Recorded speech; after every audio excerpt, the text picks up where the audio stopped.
ਸੂਬਾ ਹੈਬਰ ਦੇ ਸੂਬਾਈ ਵਜ਼ੀਰ ਨੇ ਅਸਤੀਫਾ ਦੇ ਦਿੱਤਾ। ਗਵਰਨਰ ਵੱਲੋਂ ਸਾਬਕਾ ਸੂਬਾਈ ਵਜ਼ੀਰ ਸ਼ਕੀਲ ਅਹਿਮਦ ਖਾਨ ਦੇ ਅਸਤੀਫੇ ਉੱਤੇ ਦਸਤਖਤ ਕਰ ਦਿੱਤੇ ਗਏ। ਸੂਬਾ ਹੈਬਰ ਦੇ ਵਜ਼ੀਰ communication and works Shakeel Ahmad Khan ਨੇ ਕਿਹਾ ਕਿ ਮੈਂ ਆਪਣਾ ਅਸਤੀਫਾ ਸੂਬੇ ਦੇ ਮੁੱਖ ਵਜ਼ੀਰ ਅਲੀ ਅਮੀਨ ਗੰਡਾਪੁਰ ਨੂੰ ਘੱਲ ਦਿੱਤਾ ਹੈ। ਸ਼ਕੀਲ ਅਹਿਮਦ ਖਾਨ ਨੇ ਗੰਡਾਪੁਰ ਉੱਤੇ ਆਪਣੇ ਮਹਿਕਮੇ ਵਿੱਚ ਲੱਤ ਅੜਾਉਣ ਦਾ ਇਲਜ਼ਾਮ ਲਾਇਆ। ਸ਼ਕੀਲ ਅਹਿਮਦ ਖਾਨ ਨੇ ਆਖਿਆ ਕਿ ਮੈਂ ਕਰਪਸ਼ਨ ਅਤੇ ਮਾੜੀ ਕਾਰਕਰਦਗੀ ਦੇ ਖਿਲਾਫ ਆਵਾਜ਼ ਉੱਚੀ ਕਰਦਾ ਰਵਾਂਗਾ। ਦੂਜੇ ਪਾਸੇ ਸੂਬੇ ਦੇ ਗਵਰਨਰ ਫੈਸਲ ਕਰੀਮ ਕੁੰਡੀ ਦਾ ਕਹਿਣਾ ਸੀ ਕਿ ਸ਼ਕੀਲ ਅਹਿਮਦ ਖਾਨ ਨੂੰ ਅਹੁਦੇ ਤੋਂ ਹਟਾਉਣ ਦੀ ਸਮਰੀ ਉੱਤੇ ਦਸਤਖਤ ਕਰ ਦਿੱਤੇ ਨੇ।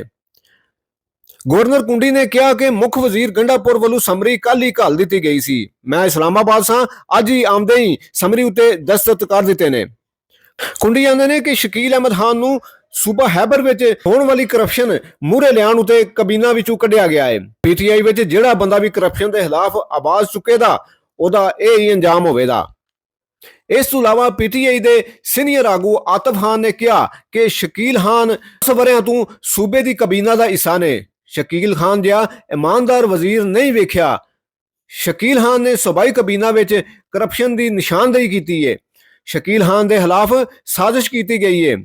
ਇਸ ਸਾਜ਼ਿਸ਼ ਦੇ 2 ਕਿਰਦਾਰ ਛੇਤੀ ਹੀ ਸਾਹਮਣੇ ਲਿਆਵਾਂਗੇ। ਪੀਟੀਆਈ ਦੇ ਐਮਐਨਏ ਜੁਨੇਦ ਅਕਬਰ ਨੇ ਵੀ ਸ਼ਕੀਲ ਖਾਨ ਦੀ ਇਮਾਨਦਾਰੀ ਦੀ ਗਵਾਹੀ ਦਿੰਦੇ ਹੋਇਆ ਆਖਿਆ ਕਿ ਜੇ ਸ਼ਕੀਲ ਖਾਨ ਕਰਪਟ ਹੁੰਦੇ ਤੇ ਉਹ ਕਰਪਸ਼ਨ ਦੀ ਸ਼ਿਕਾਇਤ ਨਾ ਕਰਦੇ।